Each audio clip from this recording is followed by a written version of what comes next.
Recording is in progress. Beautifully done. Just to give you a little overview on how tonight is going to unfold, first I am going to briefly introduce our distinguished guest who is here with us this evening. I'm then going to turn it over to her in order to kind of give a little bit of an overview of book, key highlights, points, etc., etc. I'm then planning on kind of peppering in a little back and forth with some question and answer and all that kind of fun stuff. And then we'll have plenty of time in the latter third of our time together as well for you all, for your questions, whether you want to throw them in a chat box. We're an intimate enough group at this point that I even think, the raised hand feature and whatever it is for you to ask directly should also be okay. And we have Jody, our tech wizard, in the background helping to make everything work. All right, so for those who are curious as to who it is exactly that is joining us this evening, we have Professor Roberta Rosenthall Kwall, who is a professor at DePaul University College of Law in Chicago, hence all of the Chicago insights that she was just able to share with us. She's a graduate of Brown University and Penn Law School. She has a master's in Jewish studies. She is a well-known and regarded scholar and lecturer that has published all over the place, not only in things like intellectual property and authorship rights, but also remarkably in areas such as Jewish law and culture. She's written 3 books, and it seems that Judaism is a recurrent theme there for her, right? So the one that we're talking about this evening is Remixed Judaism, which is awesome, and I highly recommend. The one before that was called The Myth of the Cultural Jew, Culture and Law in Jewish Tradition. And before that, a book called The Soul of Creativity. She's currently co-editing the Oxford Handbook of Jewish Law. In addition to editing, is writing a lead article in there specifically about lawmaking in the conservative movement. She is an award-winning and recognized law professor. I have here designated one of the 10 best law professors in Illinois by Chicago Lawyer Magazine in 2006. She's taught at Tulane Law, and interestingly for this group, she's a regular visiting professor at one of the law schools in Israel, where she teaches about the American Jewish movements and their intersections with the law. So you can imagine, those of you who have gotten to know me a little bit, is somebody who also happens to have a background as a corporate attorney and happens to have a rabbinic background as well. I'm always fascinated and intrigued by these two intersections between Jewish culture and practice, law, and the notion of remixing. Before we even knew about the title of the book and had this on the books, we actually have, starting in January, I believe, what I had called the Remixed Beit Midrash, starting at Adat Shalom on a monthly basis as part of our offerings. So I am a big fan of remixing in general, and it's a privilege to be able to welcome Professor Kwall here with us this evening. And I'll turn it over to you to fill in anything that I might have left out as it relates to bio or intro, and then to share with us a little bit about the book you've penned. Oh, absolutely. Thank you so much, Rabbi. One of the really fun things about the past year and a half that I've been doing this virtual book tour has been getting to meet so many interesting clergy. And your rabbi in particular is extremely interesting. I've had fun getting to know him and look forward to continuing to do so. And so many wonderful people. So that's been, I guess you might say that's making lemonade out of lemons, because my book actually launched right before COVID. Like literally right before COVID. So that put a damper on every single event that was scheduled. And then we all went, virtual. So I'm happy to also share with you that the paperback edition of Remixed Judaism is coming out in a couple of months. And I wrote a new preface for that, for the paperback, focusing on not just my experiences speaking at synagogues throughout the past year and a half, but also on the brand new Pew Report. And I'll mention a little bit about the Pew Report, because that's the Pew Report is, I think, very much endemic to why I wrote this book. So I just want to back up a little bit. I always enjoy hearing why authors write what they write. And clearly, Jewish law, Jewish culture is not on the bar exam, right? I mean, in no universe is that tested on the bar. So you might think, well, how is it that this woman, and DePaul happens to be a Catholic law school, although it's Catholic with a tiny C as opposed to a big C, but it is Catholic. So how is it that this woman is doing all this Jewish law, Jewish culture, and, like her day gig is supposedly educating law students? Actually, my intellectual property background, for years, I wrote about a particular doctrine in intellectual property called moral rights. Okay, so why am I bringing this up? Because moral rights is about protecting an author's personal interest in their works, the right to attribution, the right to make sure, relevant to this conversation, the right to make sure that their works are not altered without their permission or modified in a way that they wouldn't approve of. And so I wrote about that particular issue a lot, but for years and years. I mean, that was my book, The Soul of Creativity, was actually about that. Although that book also had my first foray into Jewish law, because I wrote an exegesis of the Bereshit, the creation narratives in Bereshit, to understand human creativity better, so I could understand the law that protects human creativity. One day I woke up and I had this eureka moment, which is that the questions I was asking about works that are protected by intellectual property law, how much can they change and still be the work of the author? I realized you could ask that same question about Jewish tradition. How much can it change and still be Jewish tradition? And I think that is really the fundamental question that remixed Judaism is really looking at. But before I wrote Remixed Judaism, I wrote, as the Rabbi said, The Myth of the Cultural Jew. And what that book is really, it's really a law culture history of halakha, of Jewish law, beginning at the beginning, of course, with Torah, and ending, interestingly enough, with the American Jewish community, although lots of chapters in between. When I was writing the last chapter of The Myth of the Cultural Jew, the 2013 Pew Report came out. And it had some data in there that really required unbundling and seriously contemplating, what does this mean for the future of American Judaism? Not so much for Israeli Judaism, that's a different conversation. Perhaps we'll get into that tonight, but clearly for American Judaism. And my rabbi at the time, who was also my professor where I was getting my master's degree, said to me, he said, Bobby, you're doing so much with the Myth of the Cultural Jew, leave something for your next project. Because what I wanted to do was really take my data and take my theoretical, the Myth of the Cultural Jew is more of a scholarly theoretical work. It was published by Oxford, actually. And I wanted to apply it to the American Jewish community. And he said, no, wait, why don't you wait? That should be your next project. And that essentially is what Remixed Judaism is.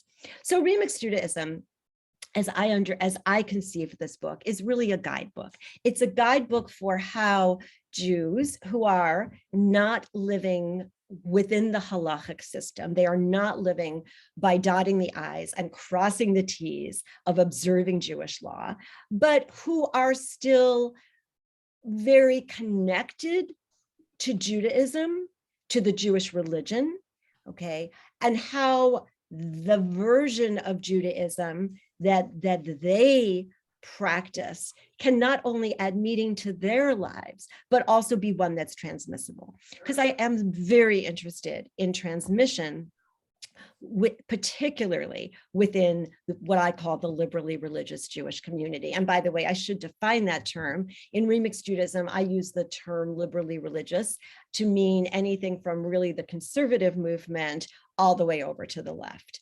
It also, that term liberally religious also, perhaps includes those Jews who do not really identify as Jewish by religion, right? That the Jews that the Pew calls the Jews of no religion. Okay, sure, it does include them as well. But from my standpoint, I'm really interested in Jews who are interested in Judaism, who want to be Jewish, who want to transmit Judaism to the next generation, but who don't necessarily want to live strictly according to halakha. And how do we make that work? Because what we do see and what we do know is that there are some questions about whether or not that type of practice, that type of Jewish practice can and does work. And we know that there are questions based on that, based on the 213 Pew, based on the 2020 Pew that I write about in the new preface to the new edition of Remixed Judaism, and certainly based upon lots and lots and lots of anecdotal evidence that certainly we see all around us. And I'm sure the same is true of Metro Detroit as well. I know a little bit about your Metro Detroit Jewish community because I've had friends there. There's a lot of Chicago people who've transplanted from there to Chicago. And I have a daughter and son-in-law that went to Michigan. And not only do they bleed blue and maize, but they're, heavily, heavily invested in, of course, their community. So I want to start in the book Remixed Judaism. I use a lot of narrative and a lot of storytelling. So the Jewish narrative that I use, some of it is from the Torah, some of it is from the Talmud. A lot of it is from the Talmud. It's Agadah, and then I use a lot of narrative just from stories that I've heard in the Jewish media. Some of it are my own stories, and one of the narratives that I love, actually, it's funny because I'm actually doing a version of Daf Yomi. That's a page of Talmud a day, a version, like not a strenuous version, let me be clear, but I'm doing the daily dose of Talmud by My Jewish Learning, which is wonderful if you wanted to spend 5 minutes a day on Talmud, which is basically what I do. And we just sort of actually read this passage, although the focus was not on the narrative that I'm going to read for you tonight. So when I use Agadah in Remixed Judaism, I do not put it in my own words. I take a literal translation of the original language because I want my readers to put themselves in the world of the Talmudic rabbis and the sages and envision their language, because their language is also a part of their story. So I want to start with just reading this narrative, which again was, if you're doing Daf Yomi, this was the page that was just read the other day. One day, Honi, otherwise known as the circle maker, was journeying on the road, and he saw a man planting a carob tree. He asked him, "How long does it take for this tree to bear fruit?" The man replied, 70 years. He then further asked him, "Are you certain you will live another 70 years? The man replied, "I found ready-grown carob trees in this world. As my forefathers planted them for me, so too do I plant them for my children." Honi sat down to have a meal, and sleep overcame him. As he slept, a rocky formation enclosed upon him, which hid him from sight, and he continued to sleep for another 70 years. This is Talmudic Agadah. You've got to take the timing with a little bit of a grain of salt. When he awoke, he saw a man gathering the fruit of the carob tree, and he asked him, "Are you the man who planted the tree?" And the man replied, "I am his grandson." So I love that Agadah. I love that narrative because I think it tells us two things. The first thing I think it tells us, which is so critical to my message in Remixed Judaism, is that it is the responsibility for one generation to plant the path, to pave the path for the next generation. I think that's such a critical message that we always have to be keeping in mind. And secondly, just as the carob fruit is important to have from generation to generation, I analogize the carob fruit to Jewish tradition. We always want to have Jewish tradition in this world because it makes life meaningful for those who will open themselves up to allowing themselves to taste that carob fruit. And yet, Jewish tradition, just like the carob fruit, may not look the same or even taste the same from one generation to the next. But that question is, how much can it change and still be considered Jewish tradition? So I know I don't want to take too much time right now because we're going to have a lot of questions, I hope, and dialogue. But I do want to maybe emphasize two major points before sort of opening it up to the rabbi for Q&A. So the first point is that people will practice religion if they find meaning in it. That ability to find a personal meaning in Jewish tradition, I think, is so important.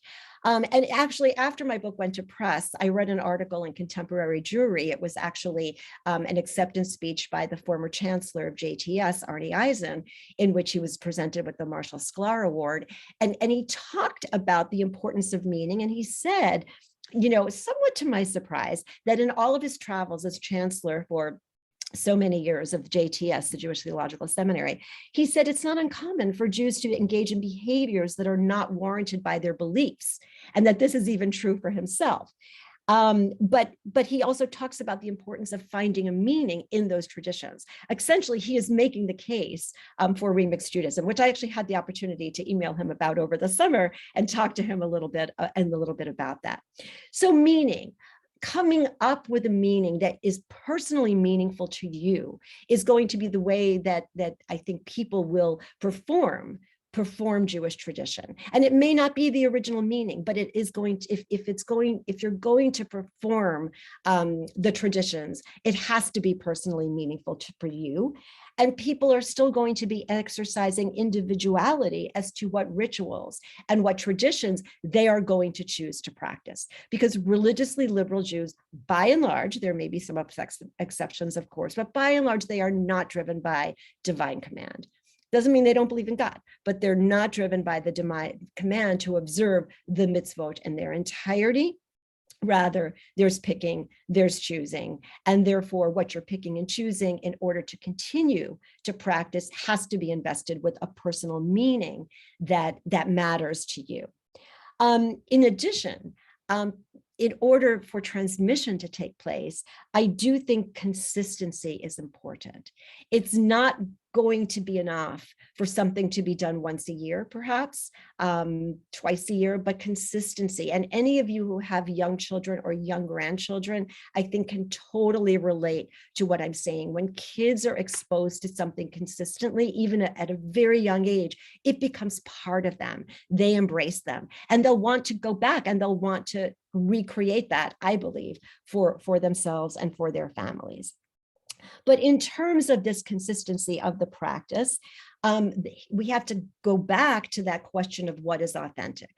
And so here, this can end up with a difficult question. You know, what does it mean that the rituals have to at least tap in to the authenticity of Jewish tradition? Who gets to decide? This is a complicated question.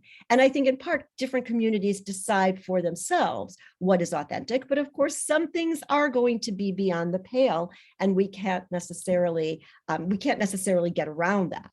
And lastly, I would say that another very important element of remixed Judaism has to do with coming to the tradition with respect.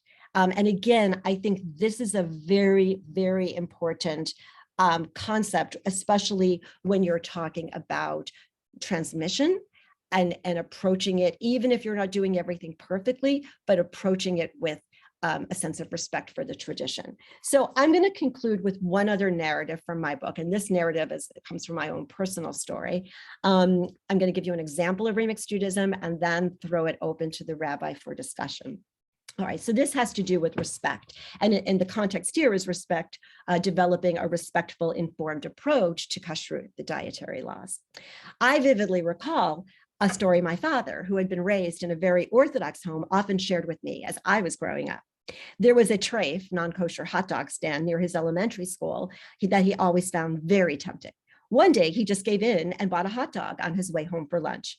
That particular day, his mother fixed him bananas, cottage cheese, and sour cream. I do think that is an East Coast thing. I don't see that a lot here in Chicago for his lunch, which he then had no choice but to eat because he did not want to tell her that he had eaten the hot dog. So my father's first infraction of the dietary laws actually involved not only eating non-kosher meat, but also mixing meat and milk by consuming the dairy too soon after eating the meat. Now, he was probably 7 or 8 at the time this happened. And by the time I was old enough to hear and understand this story, it was at least 35 years later. His recollection of the guilt he felt was palpable, clear, still there. And this story is all the more interesting because at the time our home was not exactly kosher, but more kosher style. And my father was not particularly strict about observing the dietary laws. This story probably was my first introduction to kashrut. It was how I first learned that certain meats are not kosher and that mixing meat and milk is prohibited. I also learned, even if not on a conscious level, that these rules represented a fundamental part of what it means to be Jewish. Even though my father was not keeping kosher when he recounted this narrative, it was very clear to me about how important Judaism was to him and that therefore it should also be important to me. Although I cannot say for sure whether hearing this story repeatedly during my childhood was a factor in my decision to begin keeping kosher shortly before my bat mitzvah, I do think it played a part.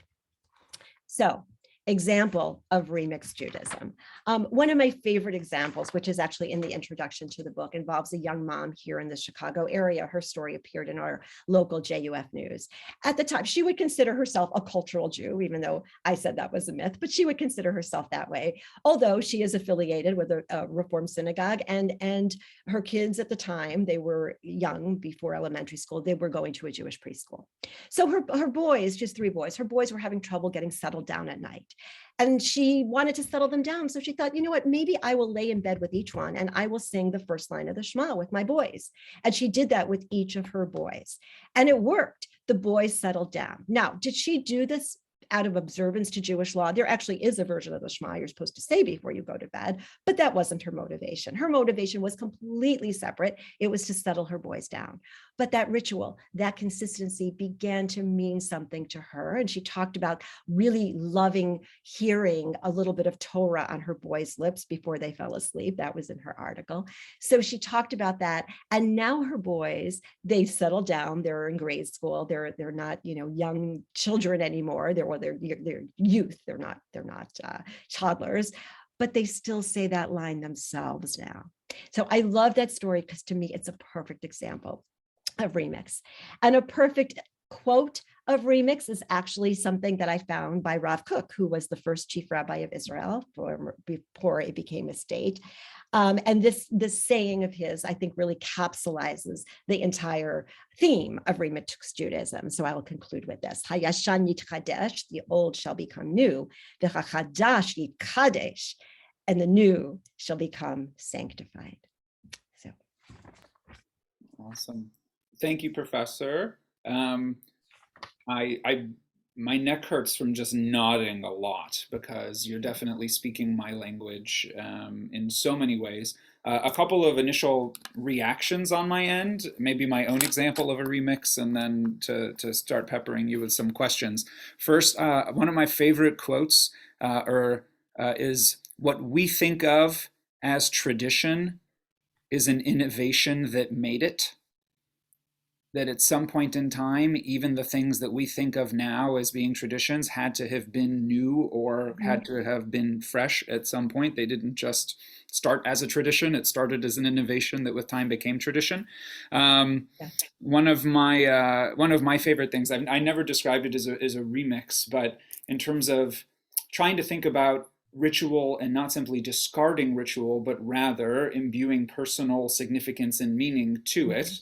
My wife and I, since we got married on Shabbat, before we make hamotzi, traditionally you wash your hands before breaking bread. This had never been part of our regular practices growing up. It wasn't something that we had been doing since we started dating. But one of the things that accompanies washing the hands is traditionally removing any jewelry or rings that you might be wearing. So now on Friday nights for Shabbat, before we break bread, so to speak, and we wash our hands, we take our rings off, we do the wash, and then we take each other's wedding rings and put them on each other's ring fingers again in a silent, and I say silent because traditionally you don't speak after making the blessing over washing hands before breaking bread for hamotzi, in a silent recommitment to one another and our partnership on a weekly basis. So we took ancient Jewish ritual that had fallen out of practice in liberal Jewish circles, and instead of simply discarding it, tried to find a way, and then ultimately found a way that made it one of the most meaningful rituals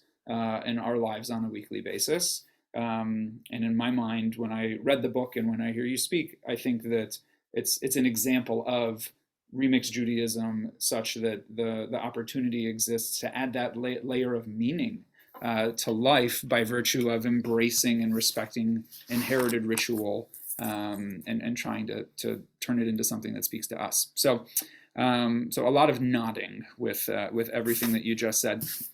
One of the things that I'd be really curious to hear your thoughts about, because you mentioned it, that in the liberal Jewish world in particular, people are overwhelmingly going to make personal choices. They're going to say, well, here are the things that I'm going to do, or that I'm able to ascribe that personal meaning to, such that it elevates it for me. what does it look like, and how do we think about building community when everybody's doing their own thing? Yeah. One of the things that the Orthodox have a leg up on, and we joke all the time, like, oh, it's Shabbos and Kashrut. And there's, generally speaking, there are like gradations, but like if you're observing them in the traditionally observant way, you know whose houses you can eat at. You know where people are going to be and who you can hang out with and what the activities are going to be one day a week, right? How do we in the liberal world think about remixing in a way that isn't just individual, but also still stems communal if we're all still doing different practices? That's a great question. By the way, it was my turn to be doing nodding because I loved your story about the rings. I think that's absolutely beautiful. If I had heard that story, even prior to the time I wrote my preface, I would have incorporated that story because I think it is so perfect for what we're talking about. So remixed Judaism, as you know, and as I hope others will also see, is really a book about individual and family practice. I do talk a little bit about community, and particularly the more emergent, innovative communities in the epilogue of the book. I also talk about community in the chapter on children's Jewish education. But by and large, it's really not a book about how shall synagogues, basically appeal to the next generation. The more I think about this issue, because I do think about this issue, it's just not what remixed Judaism happens to be about, but I do think about it because the more I think about what I'm trying to do in remixed Judaism, the more I realize that I think the future, not just of synagogue life, but I think of all of organized Jewish life, is dependent on people observing more. It doesn't mean that people are going to be observing everything. We know they're not going to be, especially in these communities, but every family especially in liberally religious circles, I belong, for example, to a traditional conservative synagogue. It's on the more traditional side, but I know there's a wide range. There's a huge wide range on kashrut, on Shabbat, on pretty much everything, every aspect. But we're all a community. There's also a political divide in my synagogue, and it doesn't matter. You go into the sanctuary, it doesn't matter who's Democrat, who's Republican. Everybody davens together. So to me, what the answer to your question is that people just have to be doing and connected, however they are going to do it, because that connection to Judaism is what's going to feed synagogue affiliation in the years to come, as well as all those Jewish organizations that are so dependent on Jews, right? If people, if you look at some of those statistics in Pew, it actually is really concerning. Recently, I read an article that basically was a sociological prediction by a professor at Yale, who actually said that by 2063, the American Jewish community would be basically 1/3 Orthodox. That's pretty much on target if you look at the statistics. 1/3 conservative reform combined, and 1/3 Jews of no religion. And if you can really study the Pew reports, which I have, and the Pew data, I think that's pretty believable. So to me, what remixed Judaism is about is making sure that 1/3 is really more than 1/3, right? That 1/3 who are conservative reform and Jews by religion, let's just say, not Orthodox Jews by religion, that group is more than 1/3, because 1/3 is not going to be enough to drive the synagogues and the Jewish organizations. Most of those Jewish organizations are also populated by the liberally religious community. Orthodox Jews have their own organizations and their own ways that they contribute their money, right? But the federation system, all of the organizational world is really dependent on liberally religious Jews. So I think that's a really important question. But I think it comes down to doing more, just being more connected Jewishly and to the religion, not just to the quote unquote culture. For sure. So it's interesting. I wrote a piece in eJewish Philanthropy about frequency, which you touched on, specifically in response to Pew 2020, talking about, and for those who haven't had a chance to see the Pew report, I highly recommend at least reading the executive summary. It's fascinating. But one of the things that most struck me about that report that I never really thought about is that those who were self-identified as religious Jews, meaning they did at least 3 of 4 things, which was something like high holiday attendance, Passover Seder, Hanukkah, and some semblance of kashrut or something along those lines. That if you had like 3 of those 4 things, you were considered a religious Jew, which is frankly a pretty low benchmark and that's a whole separate issue, right? But if you had at least 3 of those 4 things, that religious Jews were overwhelmingly more likely to consume Jewish culture than those who were self-proclaimed cultural Jews. So I'd love to ask you, with that data point now having come in Pew 2020, coupled with your 2015 book about how cultural Judaism is a myth, or, I'm just curious to hear how that plays into your thoughts on remixed Judaism and why you view it as so essential that we try to, frankly, probably move, inspire, encourage those who might otherwise self-identify as cultural Jews to come back over to the quote unquote religious side. Sure, absolutely. And I definitely, I did not see your piece in EJP. So I just made a note of it. I want to find it and take a look at it. So, the premise of the myth of the cultural Jew is that the reason there is no such thing as cultural Judaism is, even though people who say I'm a cultural Jew, but the things that they do, even if it's lighting Hanukkah candles or having a Passover Seder, those are all based in Jewish law. And so I'm a law culture theorist, what I do is I look at law through cultural terms. The law that I teach my students, family law, property, intellectual property, I look at all of that law as being shaped by culture, and also the culture shaping the law shaping the culture. That's how I approach law. And it's also how I approach Jewish law. And that's the main thesis of the myth of the cultural Jew. So the reason you can't be simply a cultural Jew, perhaps, is because whatever you are doing that you think is culture is really steeped in law. Now, to your point about Pew, you're absolutely correct. I remember that data very clearly. But I think what that data tells us is that in 2020 America, the Jews who are most connected to the religion are also the most connected to the culture. And that makes perfect sense to me, right? That makes perfect sense to me. And so it's important, I feel, in liberally religious communities for us to put emphasis on the connection to the religion.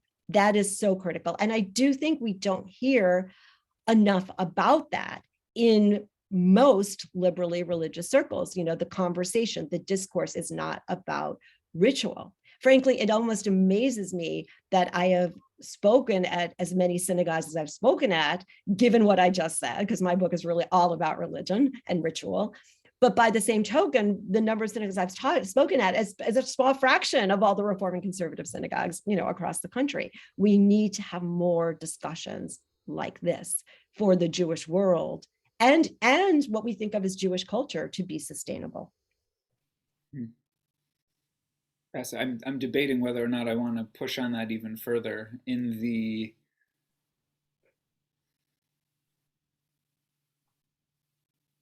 why not? Let's go for it. So I'm curious, pushing it even further, like the definition in a Pew construct definition of what it is to be a religious Jew.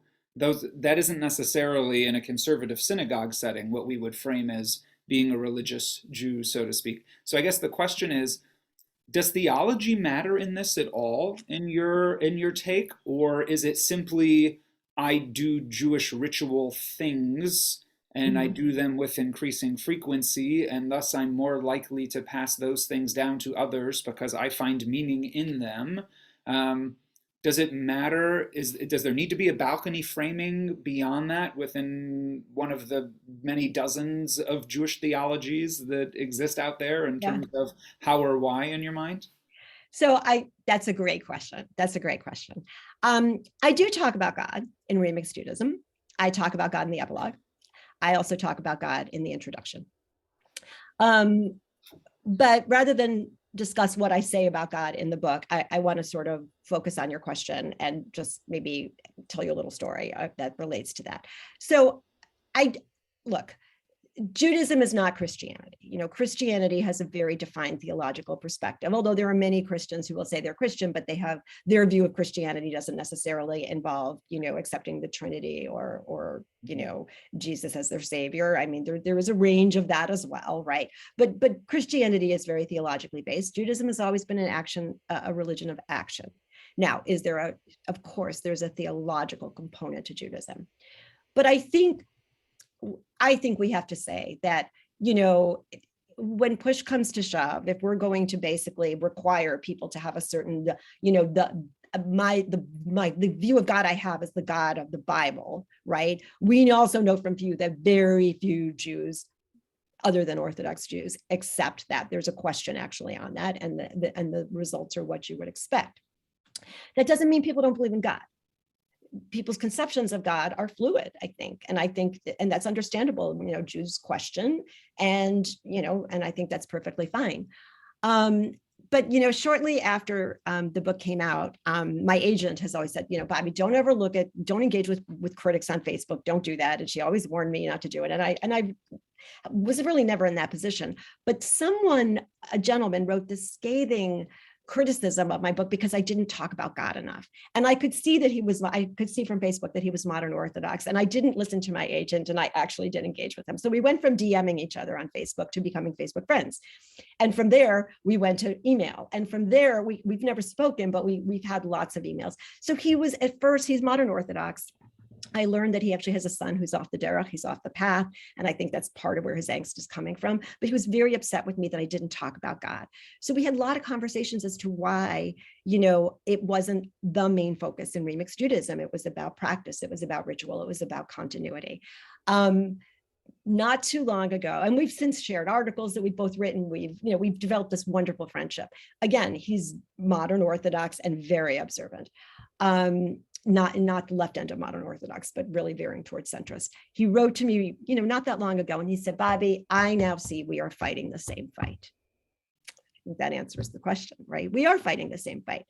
Just like his kiruv efforts are trying to bring people closer to Judaism and to God. That's really how I see Remixed Judaism. And yet it's not for me to define any one person's view of God. I think we've always had a mix of that, and I think that's okay.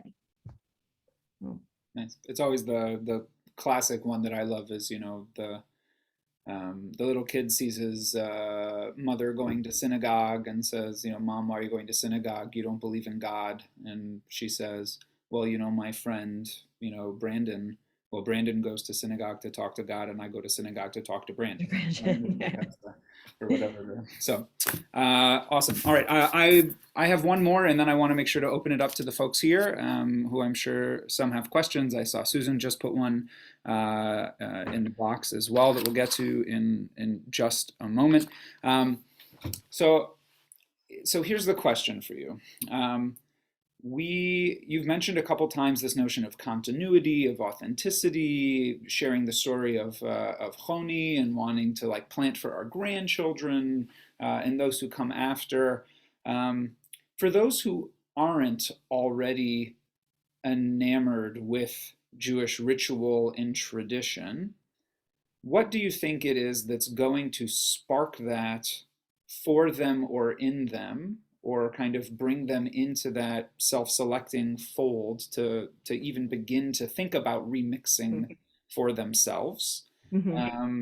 A, and B, is passing this tradition down. I mean, it's funny, it's part of our tradition is Lador Vador and passing it down, and we have, so it's almost part of the tradition is the tradition trying to beget more tradition by virtue of the tradition, including that you have to pass down the tradition.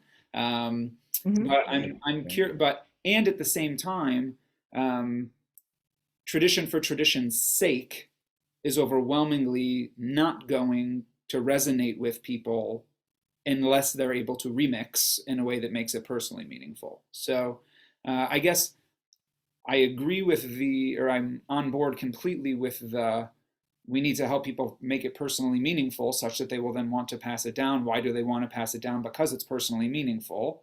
But how do we get to remix? How do we get people to self-select, to come through the threshold, so to speak, to say, I want to try on this Jewish ritual that otherwise I hadn't been or hadn't even thought about, or maybe never even knew about because I wasn't.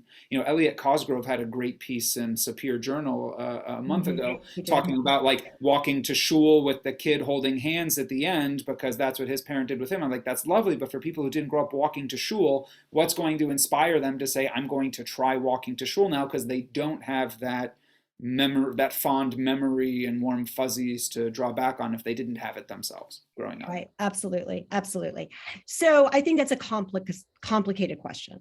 I mean, and that's why, again, if we can do better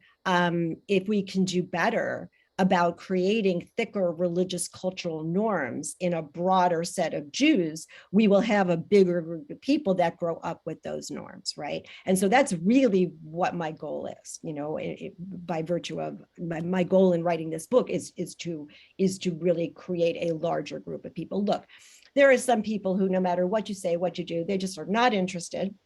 And there's way too many of those Jews, right? 25% of American Jews fall in that category, soon to be predicted to be 1/3. And whether you can change those views, honestly, I don't know. And I'm not sure we should be spending all that much time worrying about that. If I could parenthetically kind of read you some of the content of EJP, E-Jewish Philanthropy, which is the big news venue that's read by most people in the philanthropic world, it would be, let's kind of focus on what we can change and not maybe worry about so much about what is already gone, but let's really work with what we have and make that bigger and make that stronger. So for those who haven't grown up, I mean, again, there are some people, who didn't grow up with anything. They're probably in those Jews of no religion, but there's a lot of people that grow up with something. And the question is, how do you get them to do more?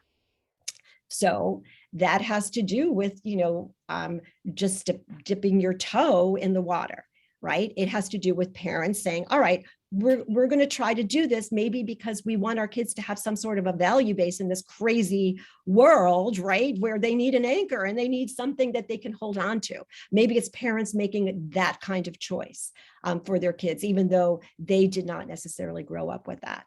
And why should we do that? Well, I mean, again, I think Judaism is so wise and has so much wisdom that I think is important for the world. And so if we lose that, except among a group of ultra-religious people, shame on us, right? We can do better. I know we can do better. We just have to be more intentional, more mindful. And by the way, those are two words that have tremendous purchase in the liberal Jewish community and the liberal community generally: mindfulness, intentionality. Those are qualities that we really prize.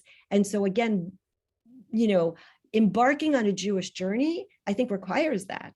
But again, people have to be in a position to say either I want to do it because I grew up doing it, or I want to return to it, or I want to just set aside my crazy busy life, even maybe for one day or 1 hour on Friday night, and have a family dinner. But it requires intentionality and inspiration to do it as well. Awesome. Thank you.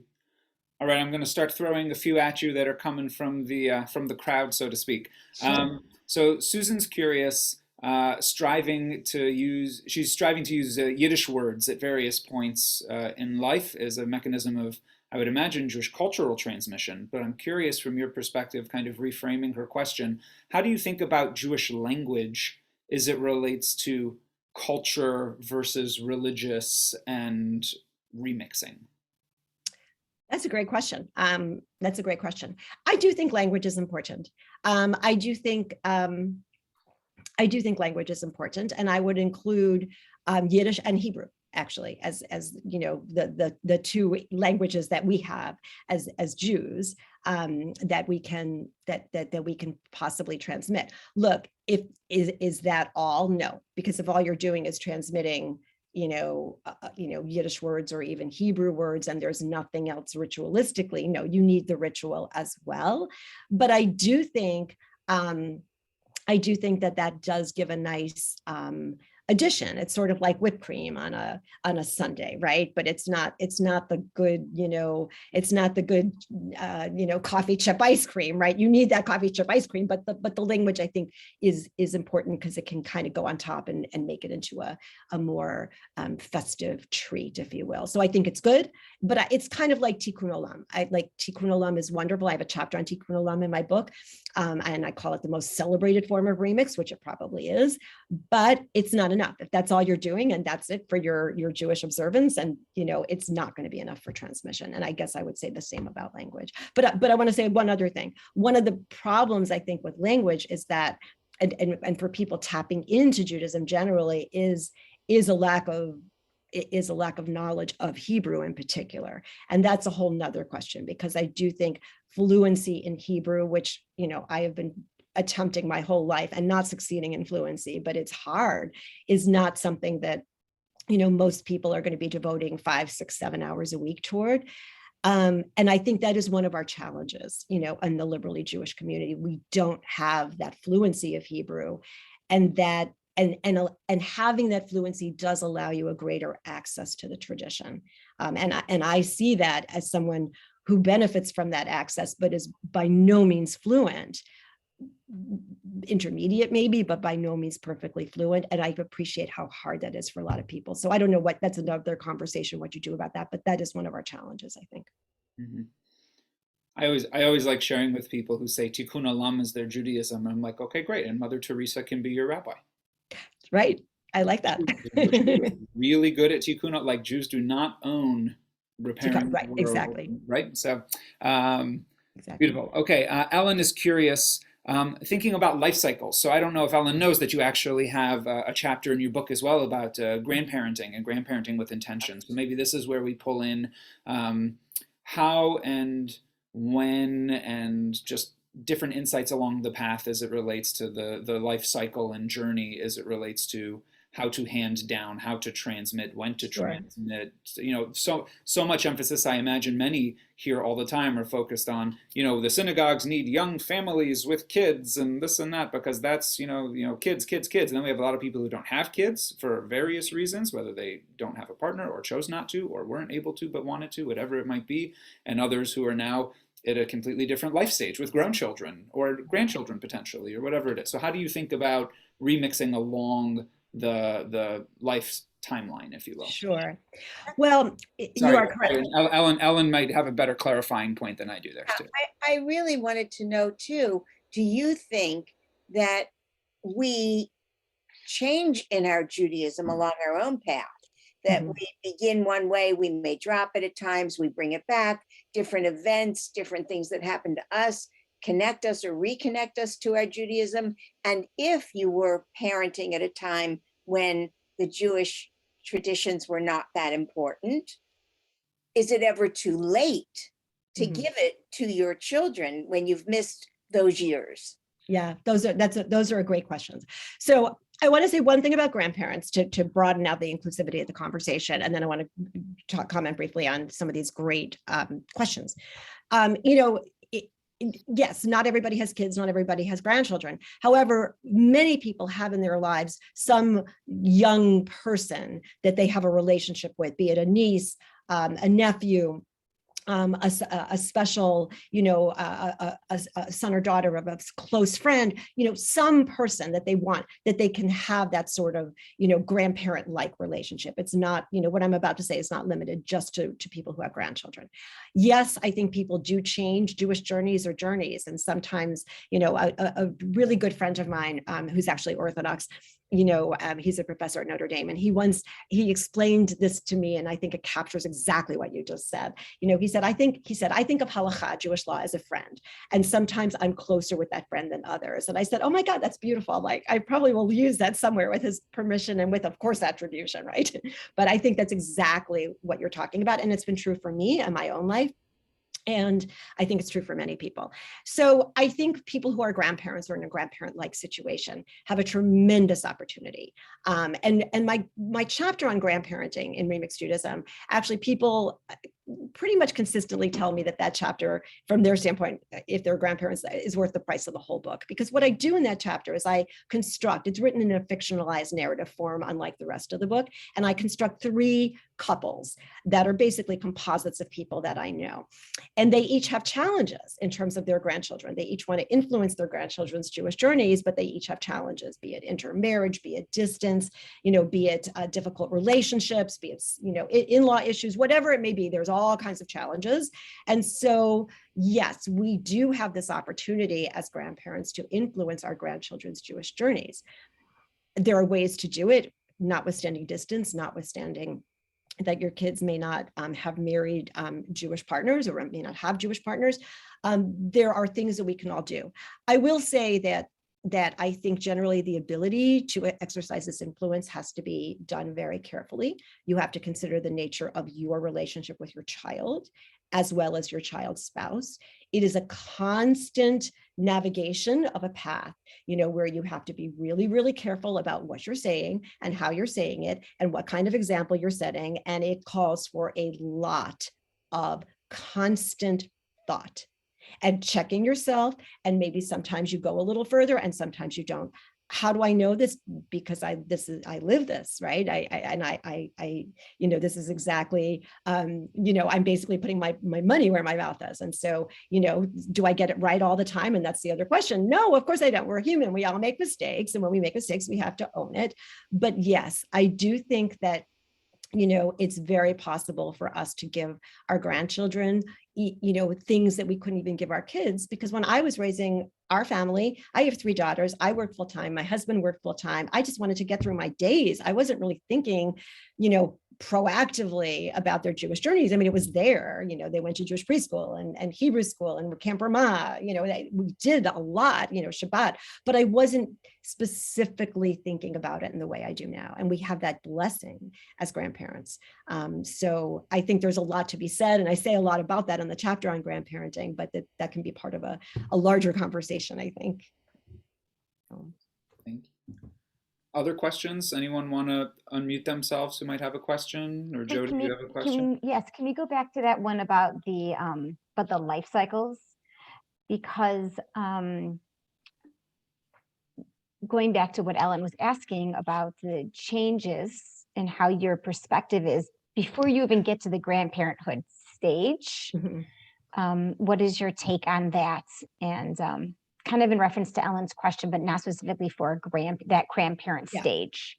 So I experienced that myself. And I talk about that in Remixed Judaism, actually. So, I was always observant by, I would say, conservative standards, right? I really didn't have a conception of what Orthodox Judaism was because I didn't really know anybody who was Orthodox other than my roommate in college. And she was basically the same as me, except she went to a synagogue with a mechitza, right? So other than that, and don't forget, Orthodoxy has increased substantially. In the last 30 to 40 years, it's different. It was different in the 60s and 70s than it is now. It's much more, for the most part, to the right. So my conception of Orthodoxy and Orthodox practice was just, very, very different from what it is now that I'm more educated. Having said that, when I hit 30 and I had my first child, some of the things that I was doing, I just couldn't do anymore. I was working full time and I just couldn't, I couldn't not work on Saturday. Like, for example, you have all this stuff to do and you have no time to do it. So I went through a period of about maybe 12 to 13 years where we went to shul in the morning, all of us together. We did Shabbat dinner, but Saturday afternoons were basically open season for transporting and whatever. And then I rethought things a little bit. When I was in my early 40s, I sort of like, oh, maybe I don't want to do this anymore. And then I really swung pretty far to the right, to the point where my kids were like, what happened to our mom? And we all had to adjust. And we did. We all were respectful, and they still are. But no, they were not raised in even the type of environment that was strictly Shomer Shabbat. They weren't raised that way. I became that way more when they were, maybe 8 or 9 to mid-teens. But by then, their formative years were already there, and it's not like they were all going to start becoming Shomer Shabbat. And my husband his view of Shomer Shabbat is a different one as well. He's observant, but in his own way too. So I went through that. And so I think when you're in that kind of situation, it just calls for a lot of discussion and a lot of explanation. And frankly, it calls for a lot of compromising. So there are things that my kids will compromise even now on. And there are things that I occasionally have to compromise on. But I think those kinds of conversations deepen your relationship as parents and kids. I also think it has an impact on your kids. So when I look at my three daughters who are now, they're all grown, they're all married, one has a child of her own. I know that there has been an impact from these conversations. I know it and I see it. Or are they going to be as observant as I am? No, none of them will be, but there's a lot there. And so I think these are good things. I think these are good conversations to have. I don't know if that answers exactly your question, but what you were saying did very much remind me of my own journey. And I went through that. And I know other people that have as well. But sometimes when people go through it, they become very rigid. And you can't be rigid if you want to influence kids and grandkids that are not at your level of observance. It's just not going to work. You have to be communicating with each other.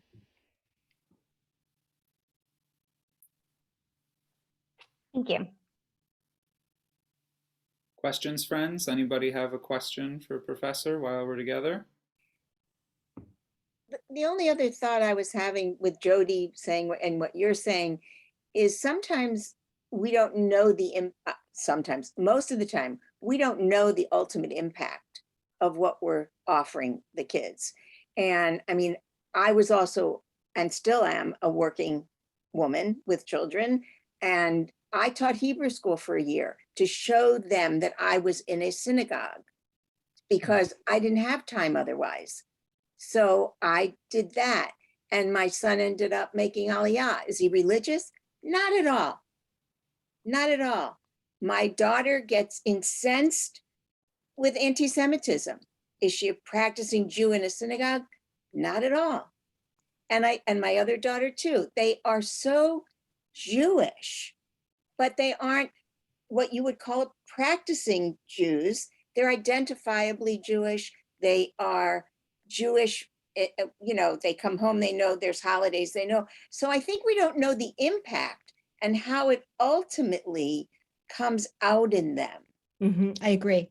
I completely agree with everything you said. We don't know that impact, which is why, you know, we have to do as much as we can to have an impact.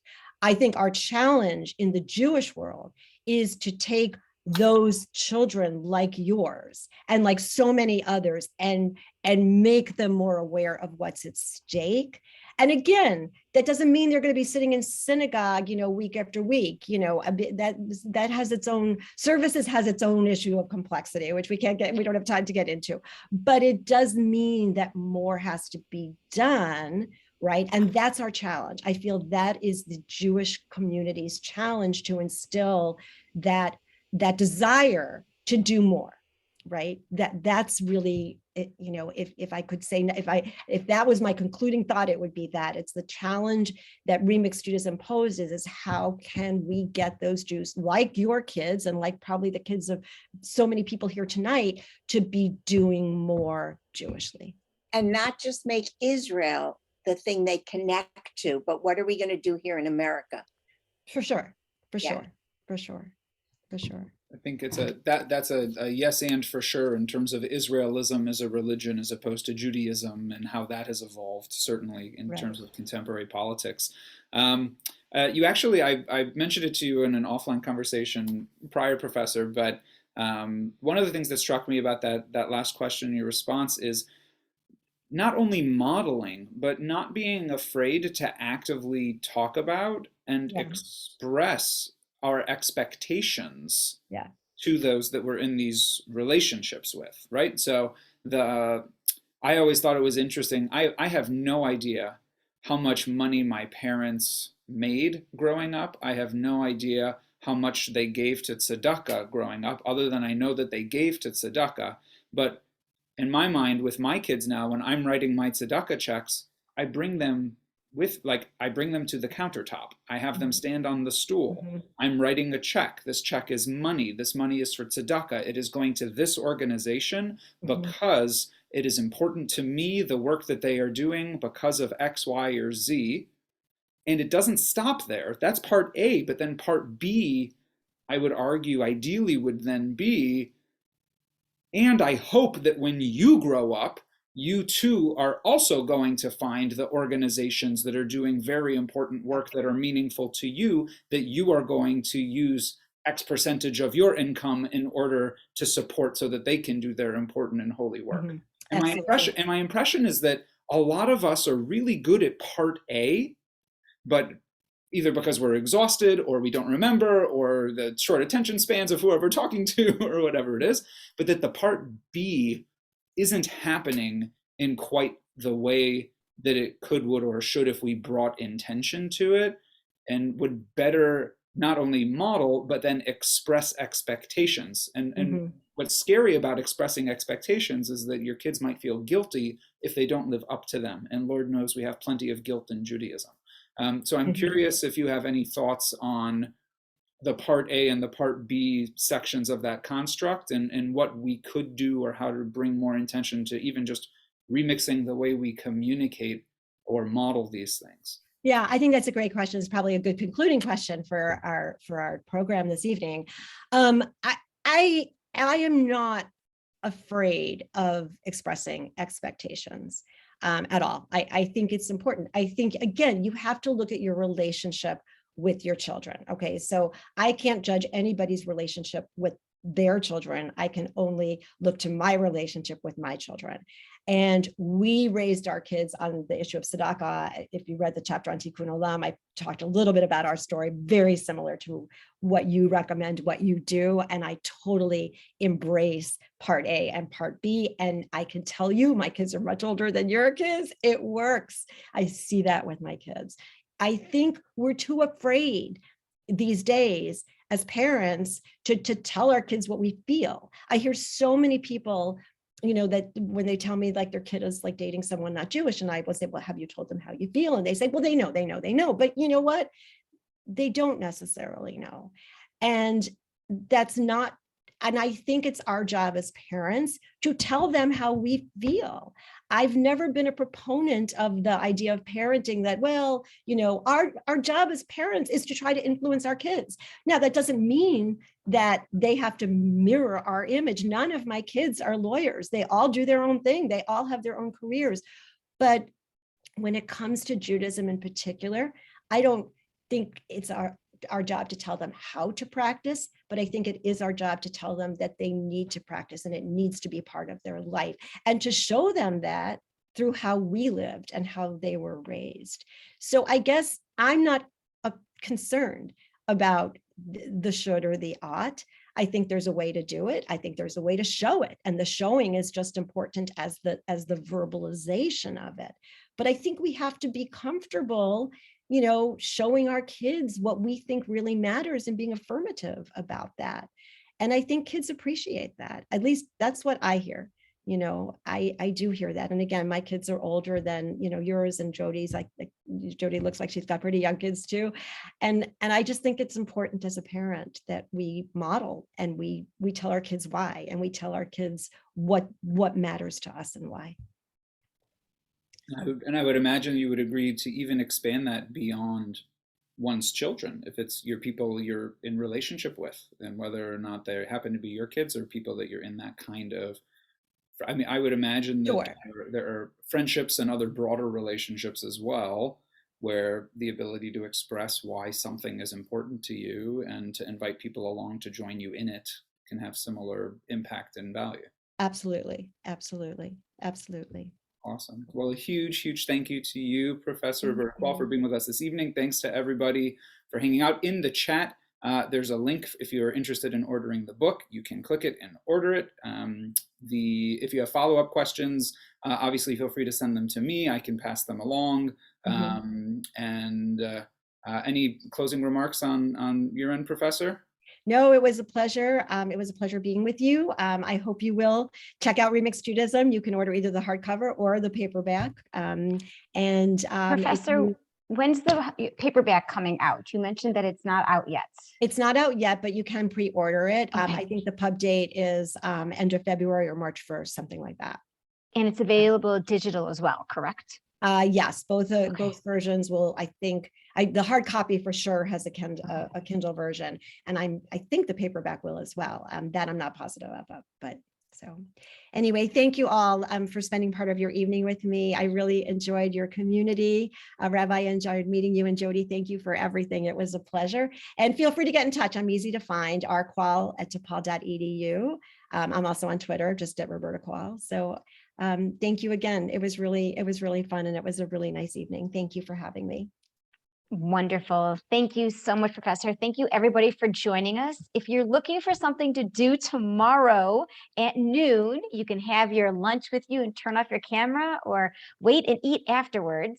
Rabbi Bergman has a very interesting class tomorrow, which really looks at the influencers of early Zionism, the development of Zionism and modern anti-Semitism, which you would think should be in the same conversation, but they are, because they all start in it all starts in Vienna.